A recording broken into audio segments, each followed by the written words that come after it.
We will go ahead and get started. I am so excited to see how many people have turned out tonight for this talk.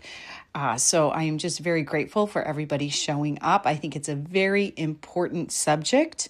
Allow me to introduce myself. I'm Dr. Melissa Magnuson, and I am the owner and veterinarian at Canopy Lake Veterinary Hospital. And I'm just super honored to be here to talk about a subject that is very near and dear to my heart, which is what our pets teach us at the end of their lives. I know this isn't exactly an uplifting topic, but I think it's a very important topic. And I just want to tell a little bit about myself. I've been a practicing veterinarian for 28 years, so I have quite a bit of real life experience behind me working with clients and patients. And I have been there when pets pass, and I have counseled many pet owners on when it's time. I grew up on a small farm in southern Minnesota, and my father was a pig and cattle farmer, and the veterinarian came to our farm not frequently, but enough that he was interesting. And the other person that came to our farm was the milkman. And so there are only two people that really came to our farm, but I found the veterinarian way more interesting than the milkman.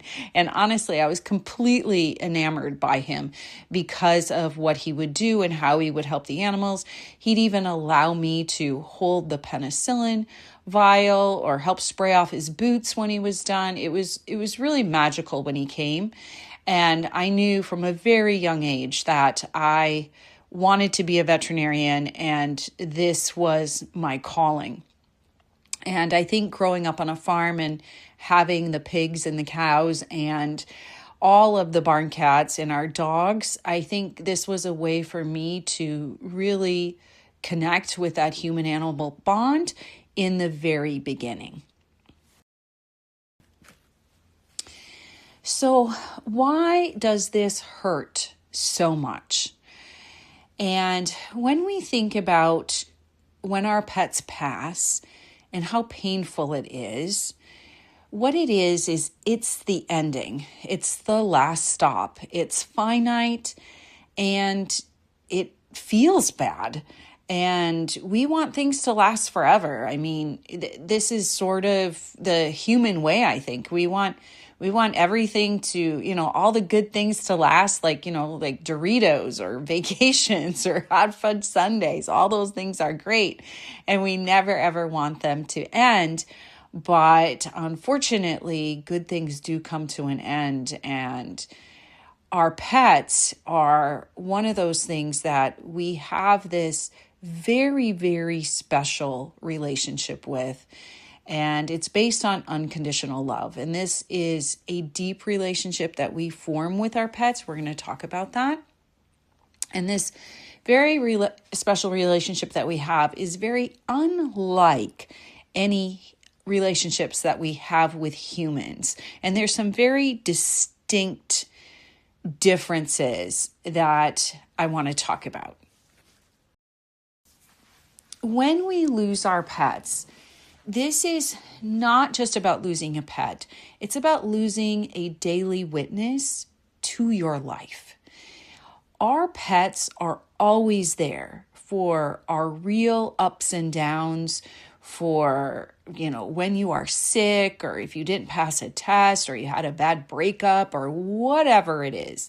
They are always there. And they're not only witnessing us in the good and the bad times, just kind of like the daily, day-to-day times when we're just hanging out, sitting around. They come and find us, and they're there, and they accept us, and we are very important to them at all times. This is very unlike our human relationships, which they're a bit different. Our pets are always there. And I think this is one of the reasons why when we lose our pet, we lose this daily witness to our lives. So, one of the stories I want to tell you about is about this kitty cat. This is Fiona, and she's sitting with me. And as you can tell by her coat color, she's a calico and she can be spicy. More times spicy than not spicy, but she's my cat, and I love her absolutely dearly. And this is one of those rare moments where she's sitting with me, and we caught a photo, and so this photo is special to me. But one of the reasons why this cat is so special to me is that she's very hands off. She'll come to me, on her terms, of course, and she'll want to be pet, and she wants affection when she wants affection. And that's how it is. And that's how I accept it. But I want to tell you a situation or a story about. So one day, my husband and I were having a disagreement. And of course, I was right and he was wrong. But this disagreement ended in basically a coming to terms where he left the house and he was upset and I was upset. And so I decided that I was going to go get a cup of tea. And as I was walking down the stairs, I just had this really overwhelming grief that came over me. And I was just sad. I was really, really sad. And I think because I was so angry and so upset about this situation, I sat down on the stairs and I put my hands, put my head in my hands, and I started to cry. And I was very upset. And sure enough, this little girl, Fiona, comes and crawls into my lap and starts licking my face, which is not typical behavior of this cat at all. Like this cat, no, like this cat does not do this. But in this particular situation, Fiona knew. Fiona knew what was going on, and she knew like she just needed to be present with me. And this was, and these are those kinds of relationships that we have with our animals where they can be present in these, good times and bad times. And they're just there and they give us space and they remind us of that unconditional love. So pet loss is indeed different, and pet loss has some characteristics that make it different than, from other kinds of grief. And for most of us, our pets are part of that daily routine in a very consistent way. So they'll greet us in the morning, they wait for us to come home at night, and they, greet us at the door, and they maybe will follow us from room to room. And they they're nosy and they want to know what's going on, but they see what we're doing. And so they're always just there. And then they also share those quiet times in our life, those quiet parts of our life where we're just sitting there and it's, maybe we're not even doing anything or just reading a book. But most of our human relationships are structured around conversations or events or specific times together. But the relationship we have with our pet is built on something very, very different. And I talked about it already just a little bit, but it's presence. They're simply just there day after day, year after year. And over time, that presence becomes deeply integrated into the way our lives feel. And it is the loss of those everyday moments that can make grief just so intense.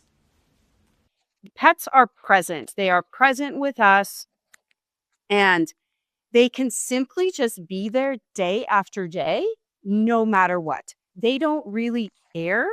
Um, if we've had a bad day, a good day, whatever, they're just like, I'm just going to keep showing up. I'll show up no matter what. And over time, that presence becomes really deeply integrated into the way that we live our lives. And so they're woven into our routines. They see you at your best and your worst, and they depend on you. So not only are they present, you have this responsibility for them. And they rely on you to feed them and to provide them safety and comfort and take them to the vet and provide their medical care. And they trust us to take care of, them all the time. And they just figure it's going to happen. And if it doesn't happen, they don't really say anything. They might meow or they might bark if you forgot to feed them, or they might weep and scream for greens from the refrigerator or something like that.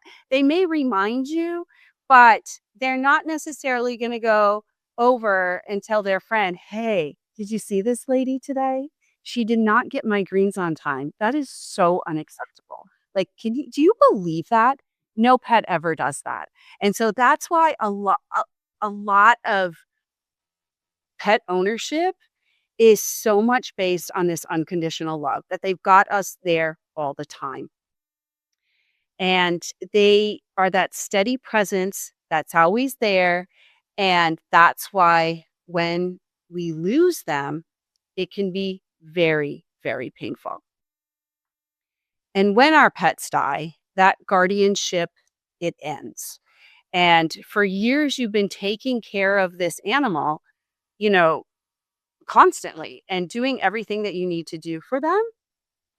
And it's something that oftentimes we think we are responsible for that pet from the time they are born until the time they are passed. And sometimes people, this is a little sidebar, some people get a little bit over the top on the responsibility end. You are not responsible for your pet's death, even if you choose euthanasia. We're going to talk about that.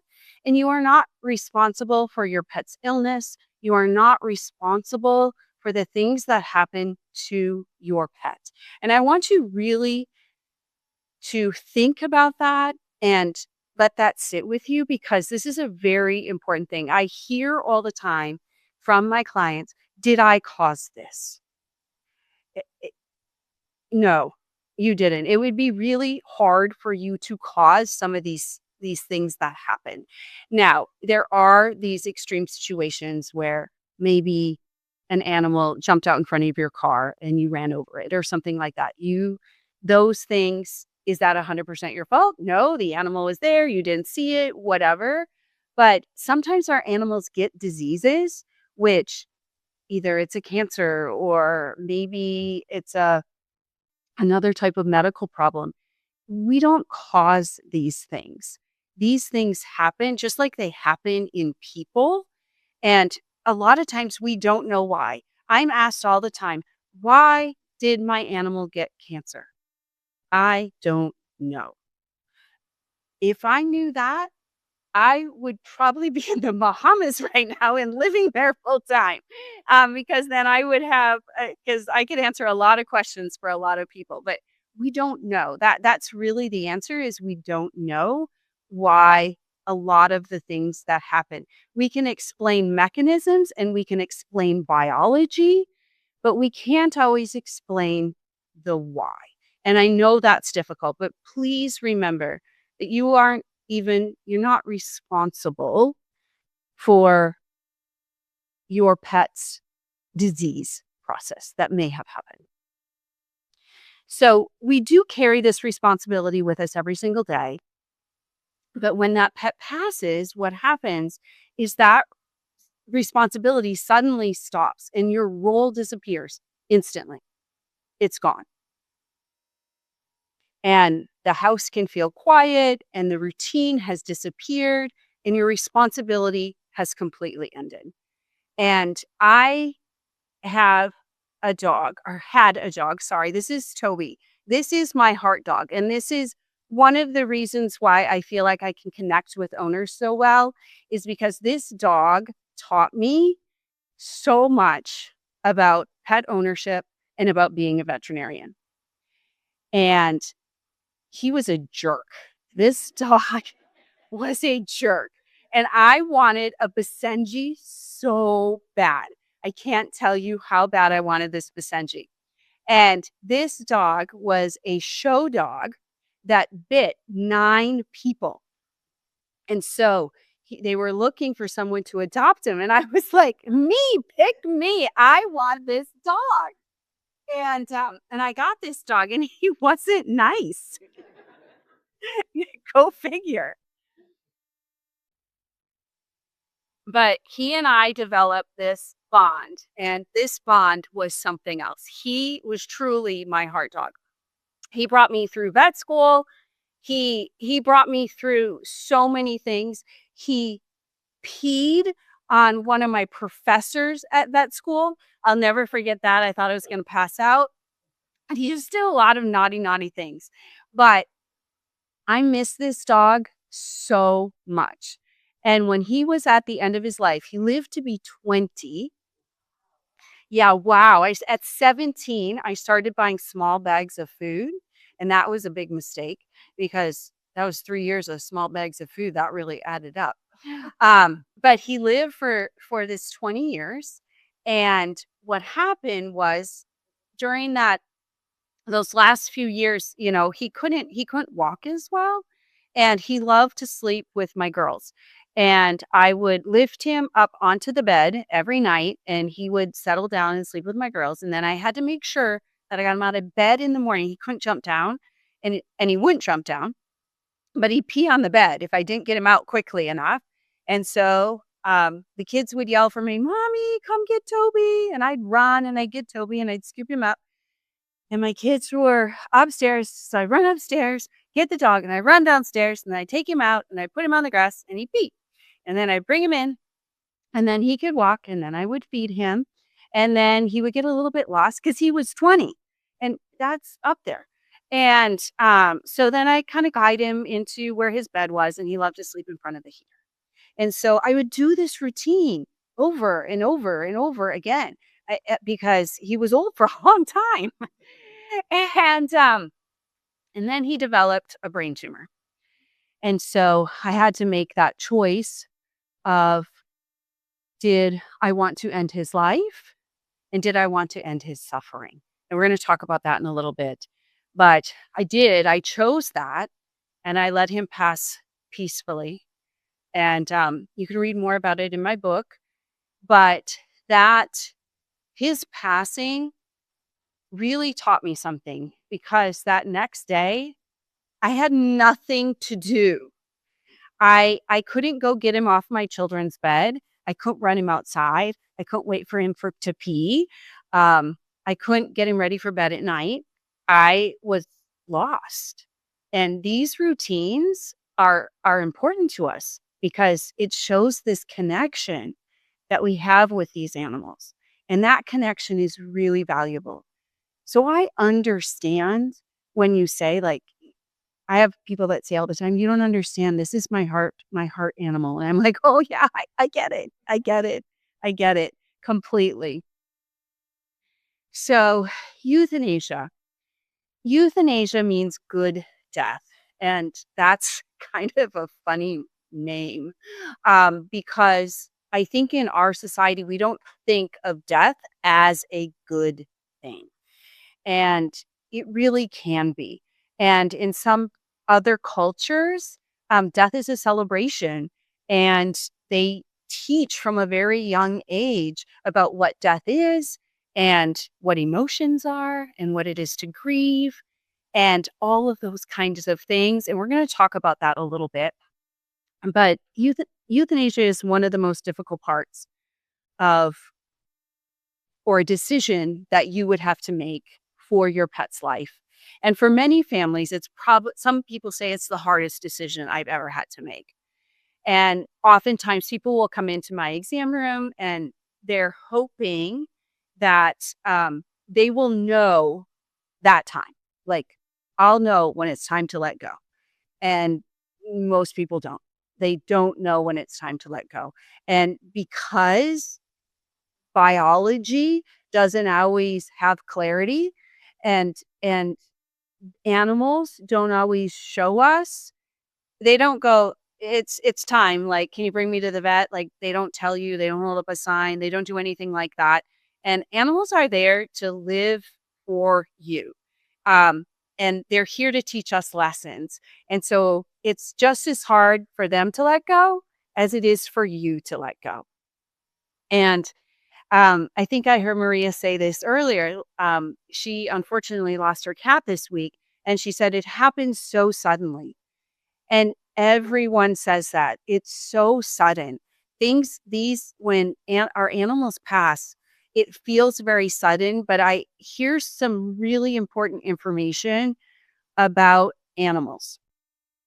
Animals are not like us. If we have a headache, if our knee hurts, if our stomach hurts, we tell somebody and we let them know that my head hurts and my knee hurts and I don't feel good. And we can pick up the phone and we can call a doctor and we can make an appointment. Animals, different story. If they don't feel good or they have a stomach ache, if they show that they're sick, that makes them vulnerable to being killed. That is an instinct that animals have. And so when you see that your animal is sick and they're exhibiting signs of illness, they are sick. It is not a question of whether, I'm wondering if they're sick or not. No, they're sick because they can no longer cover it up, because they will cover it up for as long as they can. Because a good example are dogs. Dogs are pack animals and their instincts are from a long, long time ago. And you can study dogs and you can know all about dogs, and dogs like to be in packs. There's a hierarchy of packs. And if there's a sick dog, they are booted out and you will no longer be with a pack because you make us vulnerable to getting attacked. And so there is an instinct that says, I can't look sick because everybody's going to boot me out of the family. And so that's what animals do. So they hide this illness until they can't hide it anymore. And then you start to pick up on the signs and go, wow, he's not eating as vigorously as he used to, or he's sleeping a little bit more than he's used to, or he didn't greet me at the door. And so I always tell people those behaviors are important behaviors. That's when things are starting. And that's when you want to bring them into the vet. And so that you can catch it sooner than later. But what can happen sometimes is that sometimes disease has progressed and it's really bad. And we'll pick it up. So for instance, and I'm going to actually, if it's okay, Maria, I'm going to talk about renal failure with cats.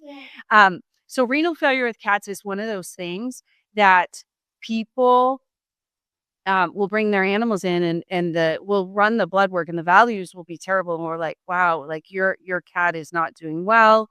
These kidney values are really high and, your animal is really, really sick. And I want you to know that we cannot pick up on kidney dysfunction on blood work until 85% of the function is gone. So that means when we see it on blood work, your cat is only functioning with 15% of a kidney. His kidneys are so efficient. We pick it up in the urine faster. That's why yearly blood work, yearly urine, that's why we check these things, is because it takes a while to see it. Just like in people, you can go get a kidney transplant and live with one kidney and you can be normal. That's 50% function. We can do the same thing in cats and dogs. It's pretty expensive, but we can still do that same thing. So it's really important that if you're noticing these subtle signs of they're kind of off on their eating or they're sleeping a bit more than normal, that's when we want to jump onto things and see what's going on. And so that was a little sidebar, but getting back to the euthanasia, I know people want certainty over euthanasia. They want to know, when am I supposed to do this? And that is a hard thing to decide that for another person. I can give you guidance, but as a veterinarian, it is rare for me actually to tell you, oh, it's time. Because I am that person that I will try every single possible way and I'll give you lots of options. And I do believe we all have different beliefs on how animals should pass. I have owners that do not believe in euthanasia whatsoever, and that is perfectly fine. And if you want your pet to pass peacefully at home, I will do everything in my power to help you do that. But know that peaceful passings, everybody wants their animal just to fall asleep in their sleep and not wake up and be super peaceful. It doesn't happen like that very often, just so you know. It doesn't. I wish I could tell you that it does, but it doesn't. Some animals die horrible deaths, and it's hard to keep them comfortable at the end. And some people die horrible deaths too. And we don't even have that luxury in with people. And wanting to control this timing is really, really hard. And it's hard on both sides of the coin because we don't necessarily, I have people that say, well, I don't want to euthanize too soon. And then I have other people that say, well, I don't want to play God. And I don't want to say, well, it's their time if it's not their time. And I wish I could give you like an algorithm that says, well, this, if this, if this, if this, but every situation is very different. And I think that's why it's important to check with your veterinarian to get all the information to make these decisions so that you can choose to end your animal's life. And I don't really think it's about ending a life. I think of it as ending suffering. And this is where it becomes a little bit different. And I hope I can help you with these choices that you're making. And so when you decide that the end of life is near and you're trying to choose whether you want to euthanize your pet or not, you're going to think about, is my pet suffering? And nobody wants their animal to suffer. And I learned this actually through people. And this story is in my book, but this is my mom who passed in 2012. And if I get choked up, that's why. But she's with my little children here who are now big children. They're adults. It's crazy. Um, my mother got diagnosed with stage 4 colon cancer. And 2 months later, she passed away. And I got a phone call because she was doing very poorly and she lived in Minnesota and I had to go there quickly. And she had thrown a clot to her iliac artery, which meant she had no blood flow to her legs. There is the similar condition that actually happens in cats. It's called thromboembolic disease, and cats can throw clots to their arteries in their legs, and their legs can die off. And we euthanize those cats because they are suffering, because their legs are dying, and it's incredibly painful. Now, my mom was in a hospital, and euthanasia was not an option. And I had to sit with her and watch her legs slowly turn black and die. And my mom had a morphine pump that she could push, but that morphine only would let go every 15 minutes. But she would continually push it. And she was in agonizing pain. That's suffering. And I knew her legs weren't going to come back. That clot couldn't be removed. And I thought to myself, how are we so cruel to people? This is terrible. We are cruel to people. We have this choice in animals to end suffering. And I think we are so fortunate that we can do that. So you don't have to watch your pet suffer. And I hope none of you have had to watch your family members suffer, because that is not a comfortable thing to be. It is just, it's not comfortable. And there are some times we can't fix it all. Now, as a veterinarian and as a young girl growing up and wanting to be a vet, I wanted to fix absolutely everything. And as a young vet, I thought I could. And I wanted to heal animals. I wanted to relieve suffering. I wanted to save every single one of them. And I believe that if I learned enough, if I worked hard enough, I could do that. And every single time I'd be able to save that animal. But unfortunately, I learned quickly that medicine has limits and bodies age and disease progresses. And eventually, every life reaches a point that sometimes it just simply can't be repaired. And that's not fun to be in that situation. But if you are in that situation and your animal is suffering, then you know that it's time. And I know that can really feel uncomfortable. And I think we're a society where we get very uncomfortable with suffering and we want it fixed right now.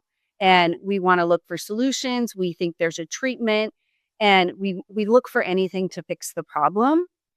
And that comes from care and it comes from compassion and we want to do all the right things.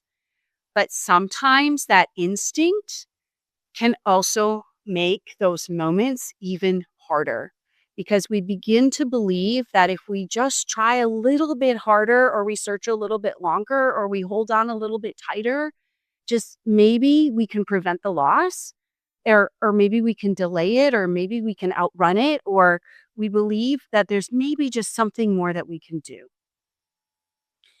But sometimes when that suffering cannot be removed, Um, that's when professionals like veterinarians or even vet techs that have been in this career for a while can listen and can help you so that your heart also can hear that even though something is suffering, we have to get comfortable with that solution that maybe ending it all is where we need to go.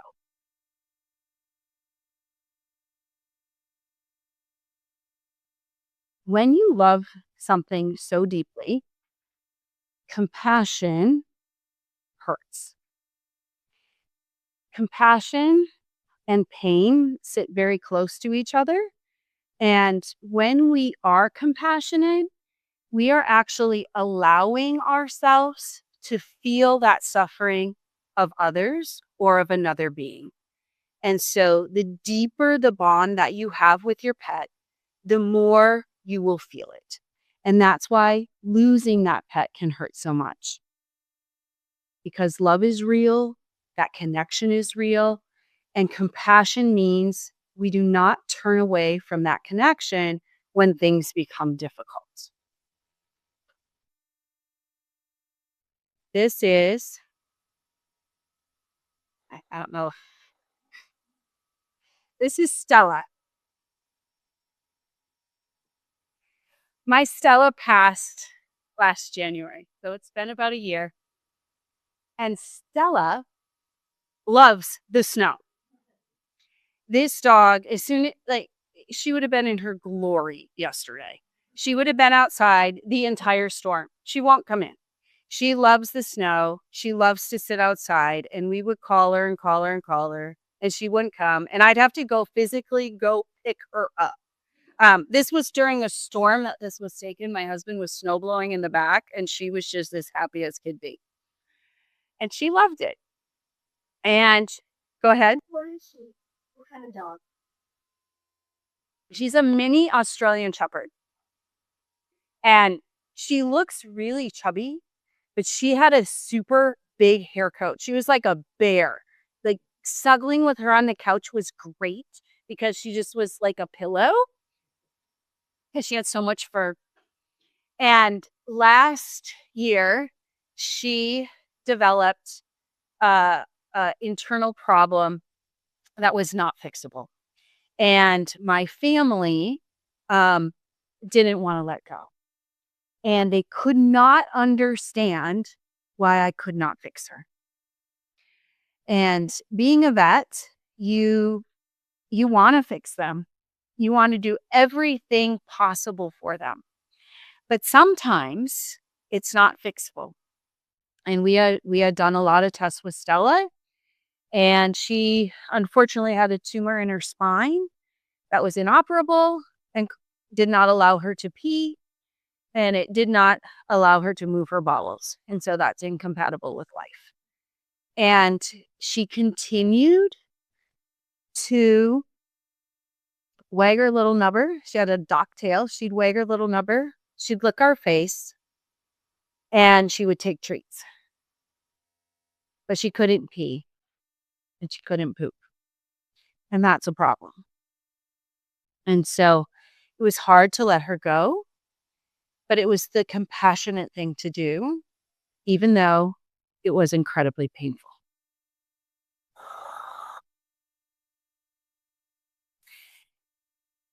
Once that pet is gone from your life, the grief comes in.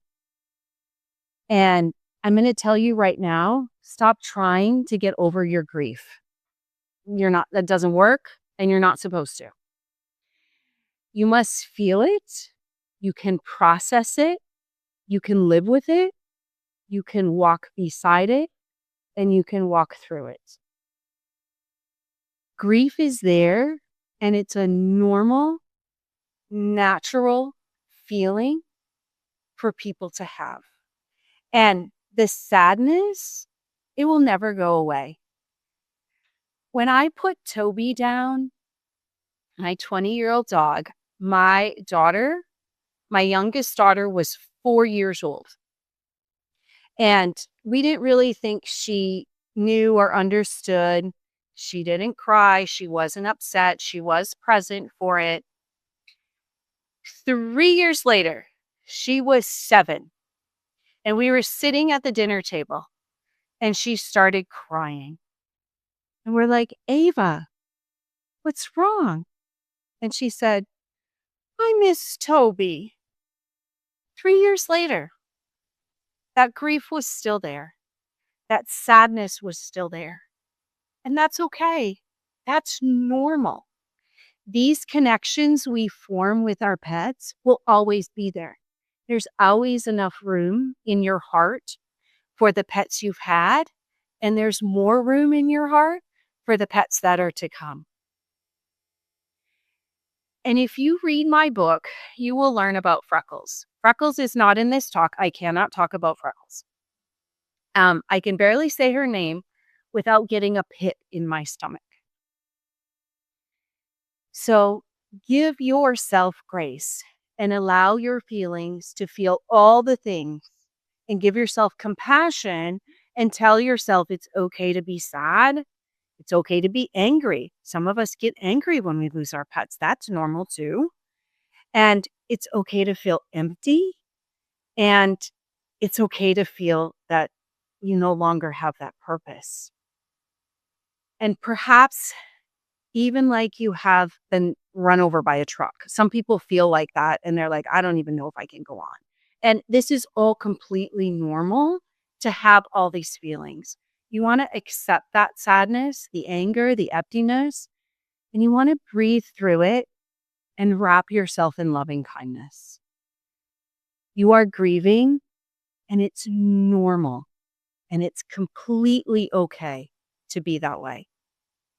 And so instead of trying to eliminate the grief, a healthier way to think about it is learning how to walk beside it or walk through it, and learning how to carry the memories while still moving forward.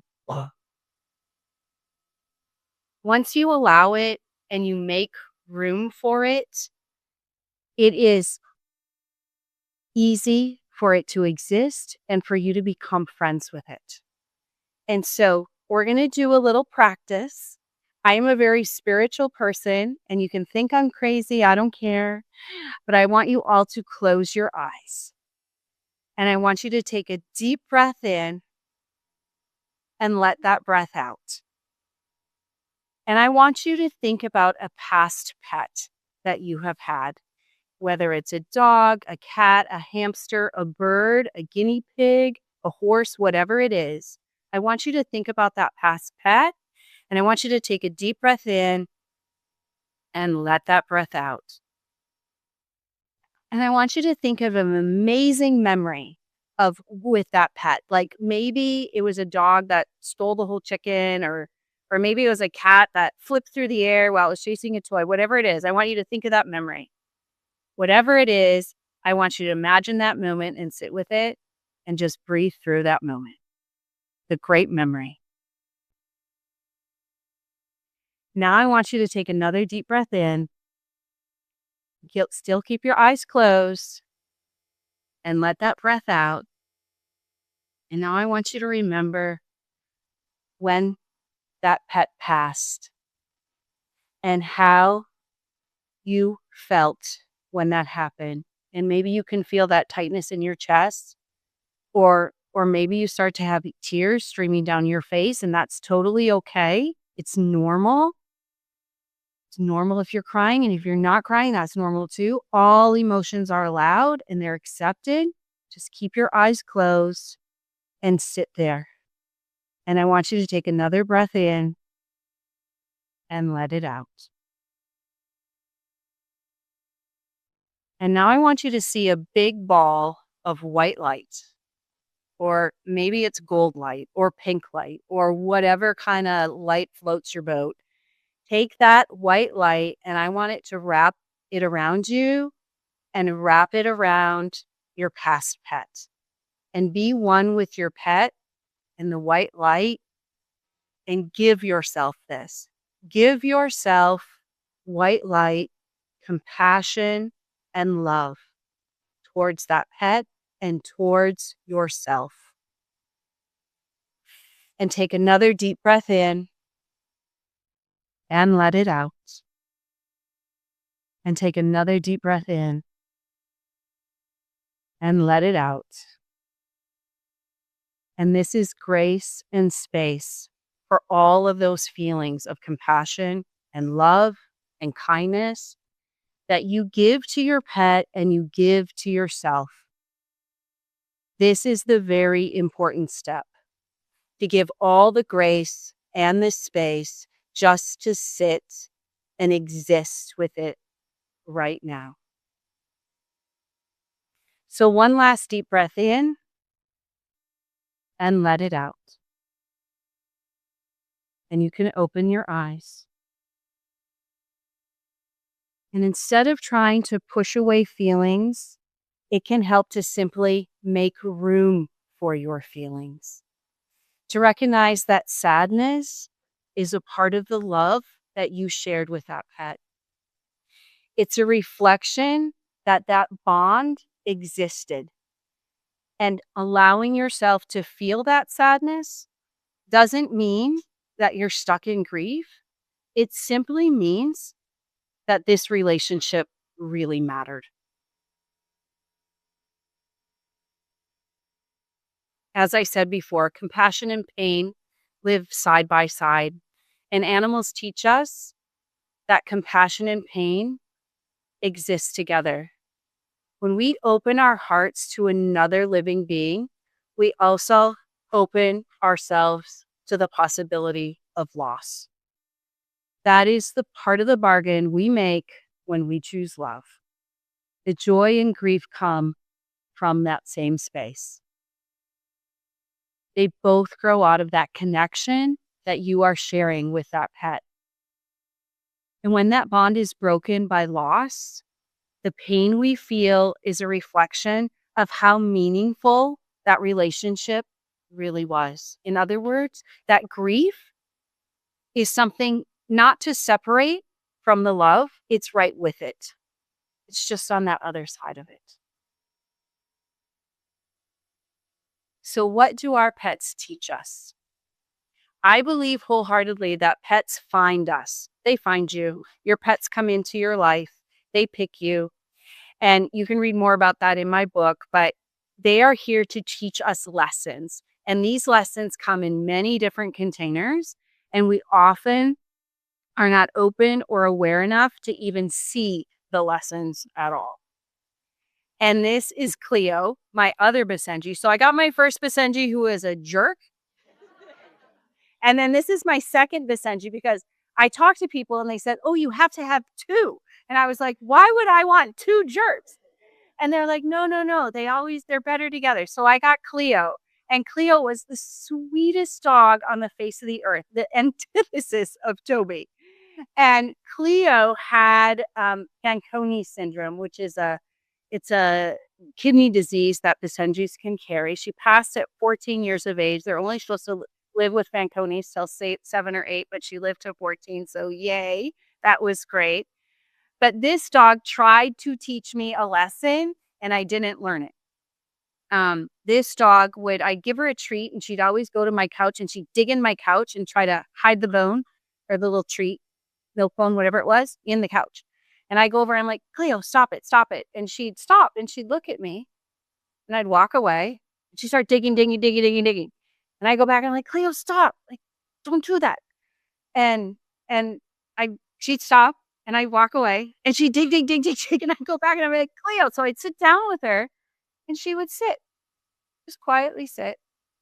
And then I'd get up and she'd start digging. This dog wanted me to sit. I had her when I had 3 children, 3 hospitals, lots going on. I never sat down. But when I sat down, she sat down. And this animal was trying to teach me how to rest. I never listened to her. Never did. But Cleo sent me Woody. Woody is a scaredy cat. He is scared of his own shadow and he needs a therapist. Because if you open a can of food too loud, he runs. And if you shut the door too loud, he runs. And if the TV makes a funny sound that he's never heard before, he runs. He's very, very scared. But if I sit down on the couch, he will jump up into my lap and he will rub all over and I'll pet him.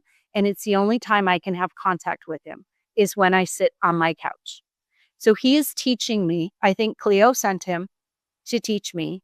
And so I could learn how to rest. So I'm learning how to rest since Woody came into my life during COVID.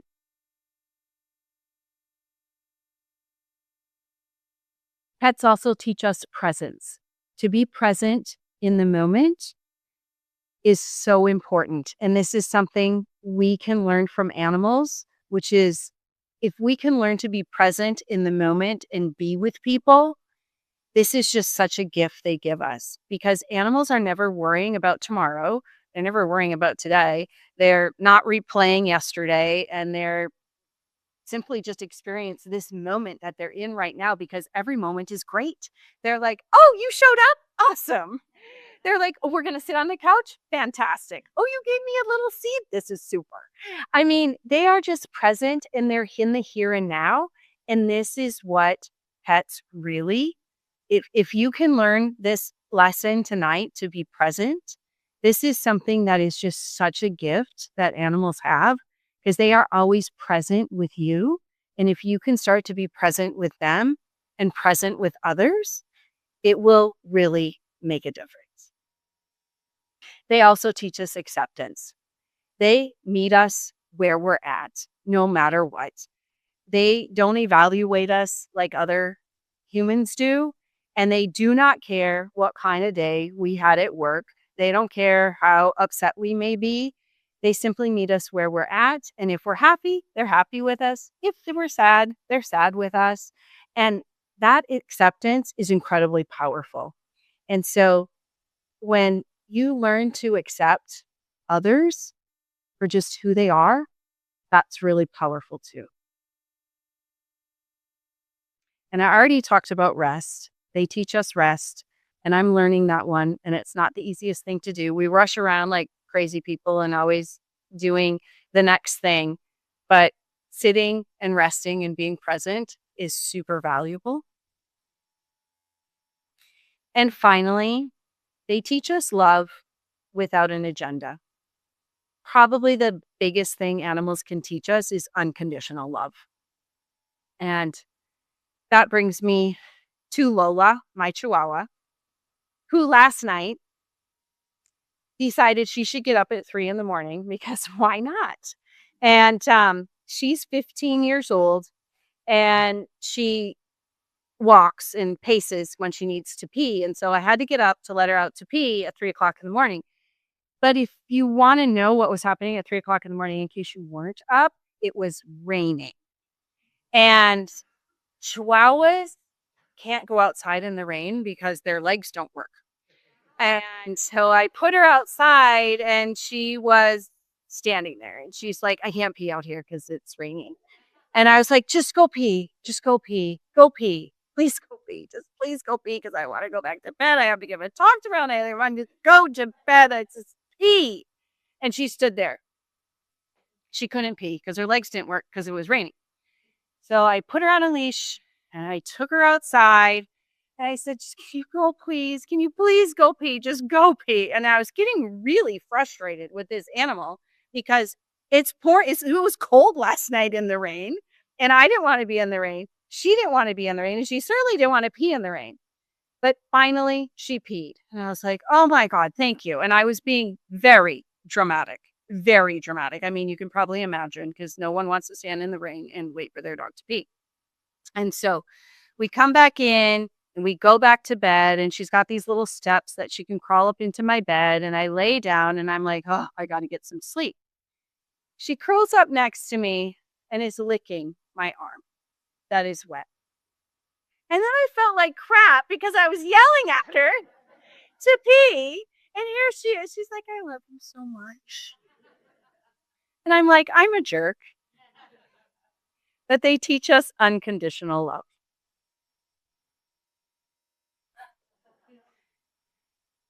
So carrying them forward, what can we do? Our pets teach us so much. They teach us love, acceptance, connection, presence, how to rest. And how do we honor them going forward? The way we can honor them are in a lot of ways to keep their memories alive. And perhaps you can do a photo tribute, maybe a video, maybe you journal about them. And it can be done in really a ton of different ways. But for me, I keep the memories alive of my pets every single day. And I share them with my clients. And I love doing this. And this is Luigi. He's an Italian greyhound and he's half alien. Doesn't he look like he's half alien? And he had a superpower and he could levitate food. It was incredible. This dog ate everything he could get his little hands on. I have no idea how he got his hands on it. He weighed 12 pounds, but he could levitate anything off of a counter. And I had this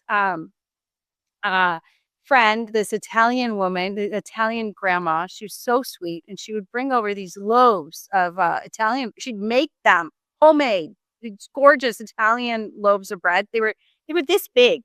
And Luigi was this big. And Luigi levitated one of them and ate them. And he just ate all this food. I don't know how this dog did this, but it was incredible. And to this day in my house, we lost Luigi about 6 years ago. If there's food missing in my house, everybody's like, Luigi. It's as if he's never even left our house. And so in closing, I want to leave you with a final thought. And that is, right now in my life, I still share my home with 5 cats and my one little Chihuahua, Lola. But over the years, I've said goodbye to a lot of pets. And Freckles, Toby, Cleo, Stella, Luigi, King Tut, my guinea pig, Mama Kitty. I had a bearded dragon. I had a hamster named Olive. She was adorable. So I've lost a lot of them. And if you've ever loved an animal deeply, you know that you want to keep them alive in your heart. And I said before, I'm a very spiritual person, and I do believe that our pets are always with us.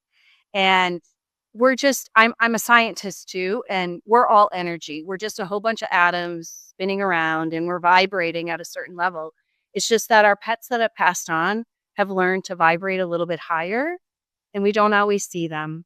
But if you watch for it and you look for it, you will see signs, like food missing from your counter or something like that. And so watch for those signs because they will show up. I promise you. And I want to thank you guys for coming. And I hope this was helpful. And I want to open it for questions. I said I was going to open for questions 10 minutes ago, but I talked too much. Um, so thank you very much.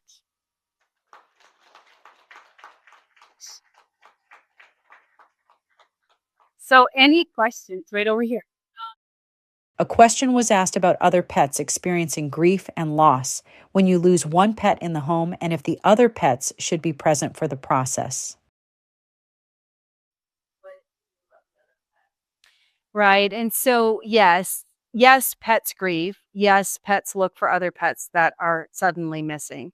And so, if you can make it happen where the other animal can be present when that animal passes, that's a great thing to do. Or have that animal, or I've had people bring that animal home and allow them to see that it's passed so they know. And some people think that's a little bit strange, but I think that's really important because could you imagine if I mean, if any one of us came home and our loved one was missing, we would call the police. I mean, I think it's normal for animals to think, where did they go? And so, yes, I think if you can have them present, great. If you can't have them present, then the next best thing would be to allow them to sniff the animal and see that they passed on. And then you had another part of the question. A question was asked about euthanasia at home versus at the veterinary clinic. So that's a personal choice. And so for me, I wanted it in my home because my dogs hate going to the vet with me because they have to stay there all day and they don't really like it. And so I didn't want them to go there. So I have some animals that love to go to the vet. And so if that is a place where you feel more comfortable, then that's perfectly fine. I think it's more of a decision about the pet and where the pet can be comfortable. There's quite a few places that come out to your home and will do this. And if that's what you choose and you think your pet will be more comfortable at home, then absolutely do it at home. But if you're like, my pet really likes to go to the vet, or I don't want that to happen in my home, everybody has different reasonings and feelings about that. Maybe they don't want to remember the room that it happened in or something like that. So they want it to happen at the vet. That's perfectly fine too. I think it's a personal choice. Mhm. Someone asked if they should ask about the process of euthanasia, red flags they should worry about with the process, and if pets should be sedated. So that's a really good question, and you need to ask. Like, ask the veterinarian. So, one of the things that I will always share with my clients is, have you been through this before? And would you like me to explain what's going to happen? And some people are like, no, I don't want to know. And that's fine. And other people are like, yes, I do want to know. And so I want to meet my clients where they're at. And so if you want to know, ask. Ask like, how does this process happen? And what medications do you use? What are you going to do? And if they're not forthright, go someplace else. They should be able to explain it. Are there any red flags that you're looking for? Like they don't do that like you wouldn't be comfortable with? I think for an exotic, sedation is really important up front. And so either injectable sedation or gas anesthetics to actually make them go to sleep before you give them the injection is key. So I would want them heavily sedated ahead of time. And that's a little bit so every animal that I am euthanizing, I I do it a little bit differently. And so some animals, if I sedate them, I'm like, I think they may go with sedation. And then I'm a little bit nervous. So then I don't sedate. And other animals, I'm like, I think they do need to be sedated. And so I do it on a case by case basis. But for most exotics, I would recommend sedation because they're so small, or at least the smaller exotics, and we can't hit veins like we can in dogs and cats. And so the the needle sticks that we use, like we use the vena cava on a guinea pig, and actually it doesn't really hurt them, but they don't like to lay still. They don't want to lay on their back like this. And so it's uncomfortable. So I want to make it comfortable for them. So sedation makes it comfortable for them. You're welcome. Other questions? A question was asked about knowing when it's time and quantifying their pet's good days and bad days.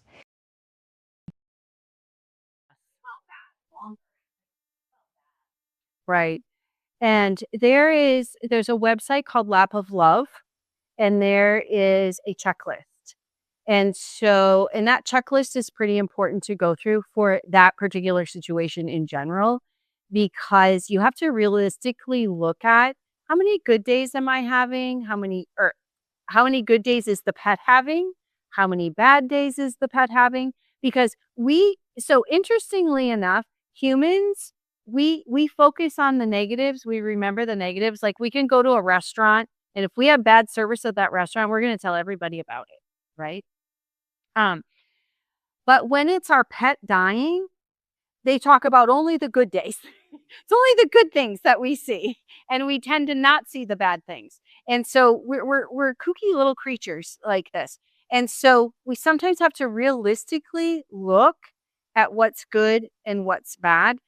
Keep in mind our pets, especially like if you have a Labrador retriever or something like that, that animal wants to hold on for you because they love you so much, and I'll just do anything for you. It's possible. And they could actually really be suffering. And so, one example I'm going to give you is animals that limp are in pain. Okay. They hurt. If you're limping, you're in pain. And sometimes we don't always think about those things. So if an animal is limping all the time, they're ouchy, like something's not right, unless one leg is shorter than the other or something like that. And it's been like that. I don't know. But if they're acutely limping, there's something wrong.